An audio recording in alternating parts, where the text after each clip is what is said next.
and welcome to the Short Stuff. I'm Josh Clark. There's Charles W. Chuck Bryant. Jerry sitting in for Dave C. And this is Short Stuff about the javelina, one of the most interesting animals of all time.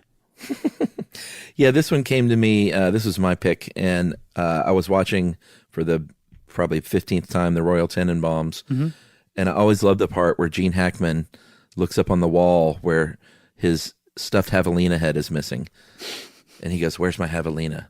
And I was always like, what is a javelina? I was like, is it something that only exists in Wes Anderson's world? Or is it just a funny name that he calls a hog or a boar? Yeah. And it turns out a javelina is a javelina. Yeah, and actually it's a thing. Doesn't it? First of all, what a great movie, man. God, yeah. What a good movie. Love it. And secondly, a javelina is not a boar or a hog because those are true pigs. Turns out a javelina is only distantly related to the pig family. It's a collared peccary, and it's pretty interesting because the differences between it and a pig are kind of surprising, especially if you just see one of these things and you're like, oh, it's a pig, or it's a warthog is probably what you would say. Yeah, I would think I would probably call it a boar because we do have boars here in the South. I'm not sure when the video came out, but they did pop up on the news when a viral video was released by Reese, a real estate agent in Tucson, who did this great video.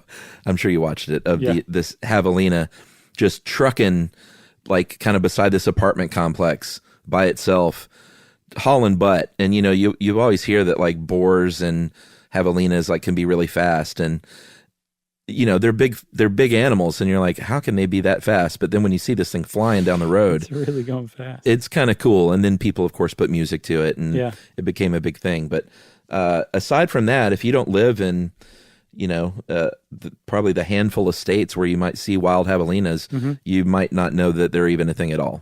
Yeah.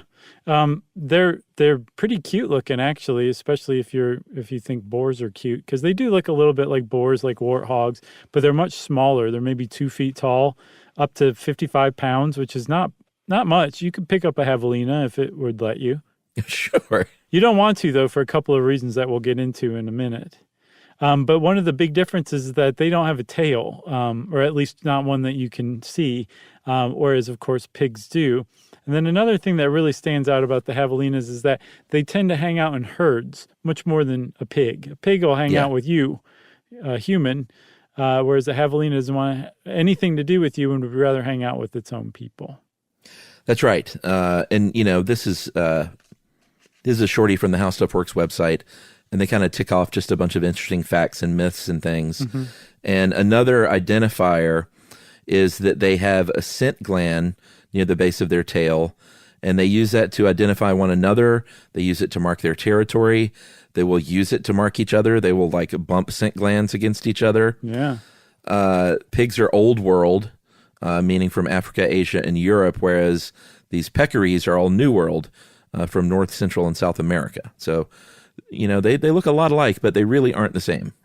And actually, Chuck, one way that you could distinguish them, because they do all look alike, or at least they do bear a similarity to pigs, is that javelinas, their noses are different. And actually, now that I say that out loud, I'm not sure if pigs all have different noses, but with javelinas, you can basically use it as like a fingerprint for a human. It's that different, which is pretty cool.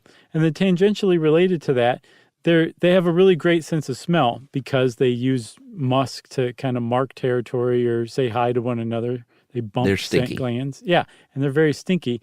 So they both smell, and they also can smell really well. Get it? I do. They're called musk hogs or skunk pigs sometimes because of that kind of musky nastiness that comes with them. And they also sometimes, I think, have been confused for rodents. I'm not really sure how. I mean, I guess it could be a giant rodent, but... Giant gerbil? A gerbil from hell? So this expert at least says that it's a common misconception, so who knows? I guess maybe some people do think they're rodents. So, Chuck, since we're just tossing out facts about javelinas, one of the other things that I like is that they can't see very well.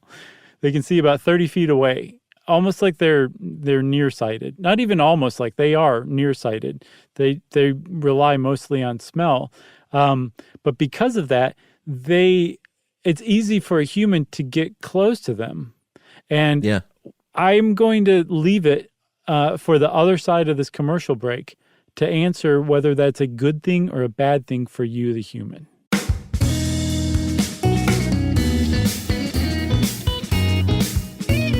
Stuff you should know.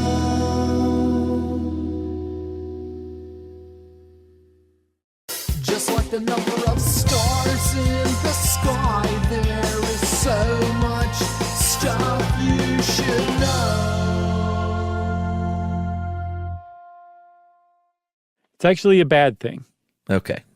There we go. Got it? That's a quick answer. It really was. Let me elaborate. The reason why it's bad is because javelinas have a reputation, at least out west, for being ferocious.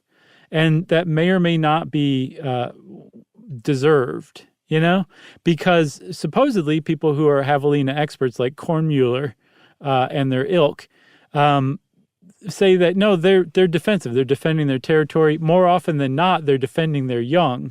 And you've just kind of startled them because you've gotten close to them and they didn't notice you there before because they can't see very well. And now they're saying, back off, our kids are here. Whereas if you're a human, you're just seeing some scary hell pigs coming at you as a group, basically. Yeah. They are what's known as even-toed ungulates, which means they are hoofed mammals, but they bear the weight, and this gets a little wonky, but I love it. They bear the weight almost equally on their third and fourth toes, rather than like a horse or a rhinoceros, who are odd-toed ungulates, and they bear most of their weight almost entirely on the third. I saw a really cool documentary on horses called Equus, Equus. Oh, yeah? It's about like the natural history of the horse. And they talk about how the feet of the horse is actually just one toe. So like the horses are walking on 4 toes. That's what they walk and run on. Isn't that amazing? It is. And I'm going to have to see that documentary. Do they talk about Cumberland Island, Georgia at all? Yeah, I think they do at some point. I don't remember where, but yeah, I think so. Yeah, that is, if you're listening and you don't know anything about it, one of our barrier islands here in Georgia, Cumberland Island, still has wild horses that roam free. Yeah, isn't that amazing? It is amazing. You can see video of them. You don't even have to go down there for it. But you should travel to Cumberland Island, though. It's beautiful. It is. I've never been. I've just seen it on video. But it looks pretty beautiful. It's great. One of the things that really struck me, Chuck, was the second part of that movie is about the domestication of horses and how it first happened on the steppes of like Mongolia. I love that stuff. So get this, I watched that documentary and it seemed vaguely familiar to me. The next day, I was QAing an episode on animal domestication and we talked about the exact same thing like 6-8 years before. Yeah. See how that happens? Isn't that neat, that timing, though, from one night to the next day? Bam, bam, and then my brain just exploded a little bit. Is that Mandela effect? Is that what that is? I don't think so. I think it's more, maybe it touches on Baader-Meinhof a little bit. Yeah, that's what I was thinking. We should call it the Stuff You Should Know effect. We should have our own effect by now. Yeah, I think so, too. And I know you're pushing for the star wipe all these years, but a different effect. Yeah. Totally different meaning of the word. Here's another javelina, back to javelinas, another javelina factoid that I think is kind of cool, is that they are generally herbivores. They have these, they have kind of the big canines or like tusks, and you would think like, boy, those things are some meat eaters, and they will eat meat, like if a bird happens to come a little too close or something. That's so but sad. They're generally trying to get down there in the roots and fruits and trying to dig down and eat plants. They're plant eaters. I thought you were going to say something like boots. No, I wish I had another one. Roots, shoots, and fruits. Very nice, Chuck. All right. So, the one of the experts mentions how they'll sometimes find dove feathers in the javelina pen. Yeah. It is a little sad, but I guess that's the natural course of things. And they can be a little, if you live out in Arizona, you might have stories of them coming after your dogs because they might think it's a coyote or something threatening their pack. And I did see some videos of dogs in a fence with javelinas on the outside of the fence, kind of, they'll get the mohawk like a dog does on their back when they're upset. Yeah. And the hair pokes up. But I also saw a video of a javelina and a dog playing in a field, and it was one of the cutest dang things I've ever seen. I got to see that one. The javelina was just bopping him with his head and nosing him, and the dog was kind of fake biting, and they would run around, and it's just the best. Do you know what I should search to see that? I would just say javelina dog play, and I bet you that'll take you right there.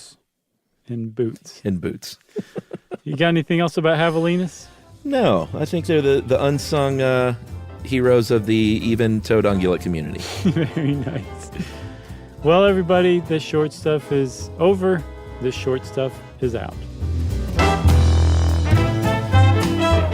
Stuff You Should Know is a production of iHeartRadio. For more podcasts from iHeartRadio, visit the iHeartRadio app, Apple Podcasts, or wherever you listen to your favorite shows.